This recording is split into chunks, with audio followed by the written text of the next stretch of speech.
احسان فراموشی کی انتہا دیکھ لیجئے. اس وقت ہم کچھ لوگ زیادہ رونا رو رہے ہیں کہ جی پولیٹیکل مینجمنٹ ہو رہی ہے یا نون لیگ کو کچھ سپورٹ مل رہا ہے.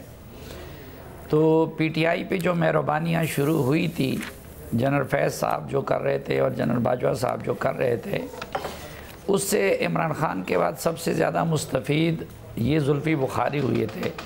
اور آپ کو یاد ہوگا کہ پچھلے الیکشن سے پہلے جب عمران خان صاحب سعودی عرب جا رہے تھے تو زلفی بخاری صاحب ای سی ایل پہ تھے، اور اسی جنرل فیض نے قانون کو بالائے طاق رکھ کے اپنے اثر رسوخ کو استعمال کر کے زلفی بخاری کو ان کے ساتھ ایک پرائیویٹ جہاز میں جو جہانگیر ترین صاحب کا تھا اس میں جانے دیا.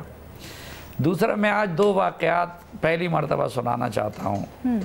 ایک، جب الیکشن ہوئے اور عمران خان کو جنرل فیض صاحب نے وزیر اعظم بنا دیا اور جنرل باجوہ نے بنا دیا، تو ان سے کسی سلسلے میں میری ملاقات ہوئی تو میں نے اپنی کتاب اور تبدیلی لائی گئی وہ ان کو پیش کر دی تحفتاً. اس کی تصویر بھی میرے پاس موجود ہے. تو فیض صاحب نے مجھے کہا کہ سلیم تم عمران خان کا کیوں پیچھا نہیں چھوڑتے؟ تو میں نے ان سے کہا کہ سر، آپ کچھ حد سے زیادہ مہربانیاں کر رہے ہیں ان پہ. ان کے لیے اپنے ادارے کے اور ملک کے اس کو بھی داؤ پہ لگایا ہے، لیکن اس بندے کا ریکارڈ یہ ہے کہ یہ اپنے محسنوں کو معاف نہیں کرتا. اور میں نے کہا کہ یہ جو ہے نہ تو آپ کو کچھ بھی کر لے گا لیکن آپ کو آرمی چیف نہیں بنائے گا. یہ وہ زندہ ہے، سن رہے ہوں گے. اور دوسرا، میں نے ان سے کہا کہ جتنا ان پہ زیادہ احسان کرو گے اتنا زیادہ آپ کے لیے خطرناک ہوگا. دوسرا، جہانگیر ترین صاحب بھی زندہ ہے، اللہ ان کو زندہ رکھے. وہ کوشش کر رہے تھے آخر وقت میں کہ مجھے اور عمران خان صاحب جو وزیر اعظم تھے ان سے ملوائے. تو میں نے ان سے کہا کہ مجھے تو 3 بندوں کا انتظار ہے کہ ان کی باری کب آئے گی. تو انہوں نے کہا کن 3 بندوں کی؟ میں نے کہا ایک آپ، ایک جنرل باجوہ، ایک جنرل فیض. تو انہوں نے کہا کہ یار میرے تو خان صاحب بڑے مہربان ہیں میرے ساتھ، میں آج بھی ملا ہوں. تو میں نے ان سے کہا کہ نہیں، آپ تینوں نے عمران خان کے لیے جو کچھ کیا ہے تو اس کے بعد عمران خان صاحب اور ان کے قریبی ساتھیوں کی سرشت یہ ہے کہ وہ دشمنوں کو تو معاف کرتے ہیں لیکن دوستوں کو نہیں کرتے. اور اس کے کوئی 2 مہینے بھی نہیں گزرے تھے کہ جہانگیر ترین اسی گھر میں مجھے وہ خفیہ کیمرے دکھا رہے تھے جو عمران خان صاحب نے ان کی اور ان کی وائف کی مانیٹرنگ کے لیے ان کے اور ان کے گھر کے قریب لگائے ہوئے تھے. تو جہانگیر ترین صاحب کی باری آئی، پھر جنرل باجوہ کی باری آئی حکومت کی تبدیلی کی.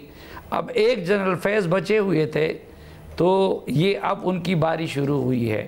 اور کیونکہ یہ ان کا ٹریک ریکارڈ ہے کہ وہ اب ہمیشہ جنہوں نے ان پہ احسان کیا ہوتا ہے انہی کو قربانی کا بکرا بناتے رہتے ہیں. آپ کو لگ رہا ہے کہ یہ چیئرمین تحریک انصاف کی عاشر بعد سے اور ان کے کہے کے مطابق ساری کی ساری جو بلیم ہے وہ شفٹ کرنے کی کوشش ہو رہی ہے جنرل فیض پہ؟